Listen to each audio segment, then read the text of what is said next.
So what we're gonna do is make 2 loops. So I just take my hands and I just turn one of them. Do you not have the knot in your hands? No. No. Okay. So now I have 2 loops. Oh, wait, do that again. Okay, so there's 2 important parts to this part. You want to make sure they are the same. So I'm not like, it's not like this. Does that make sense? Yeah. I want to make sure I am 2 tight circles.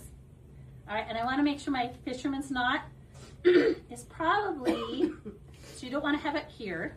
I want to have it, I usually say just like maybe a few inches down. Okay? All right, maybe even a little bit like that. So I'm going to tie my first knot. Actually, it's helpful to do it over. Okay, so I'm going to take my first knot and tie it below this fisherman's knot. Okay, so I'm just going to do an overhand knot. It's very important when you pull these loops through that I have that both of the loops are the same. Like I pull this all together tight, so I don't have like one loop that's like this and one that's lower. If that makes sense, I want them equally weighted. Okay. And that these ones on the other end are also equal. Okay. So now we're gonna add our carabiners. Super easy. You wanna have locking carabiners.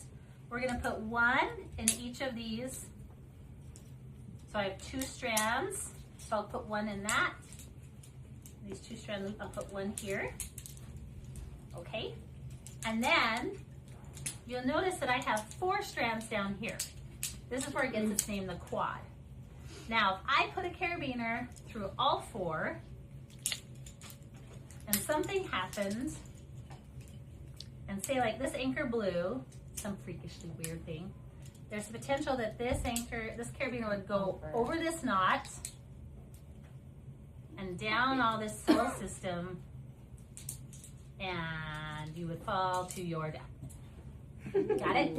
Yeah. Okay. So do we clip into all 4? No. Never, ever, ever. Okay. All right. Now clipping into 2, it's okay, but I clip into 3. I think that's the strongest option.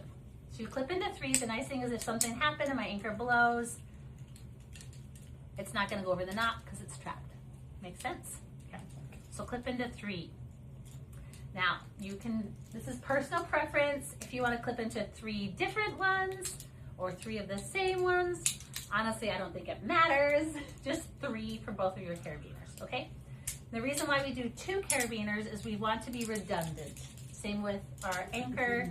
We want to be redundant with our rock climbing, or our rope system or whatever we've got, okay? So we have those just like that. That is your quad anchor setup. Now, if I was gonna hook up my ropes and things like that, I would want to attach my rope through these 2 carabiners. And after I do that, I would lock them.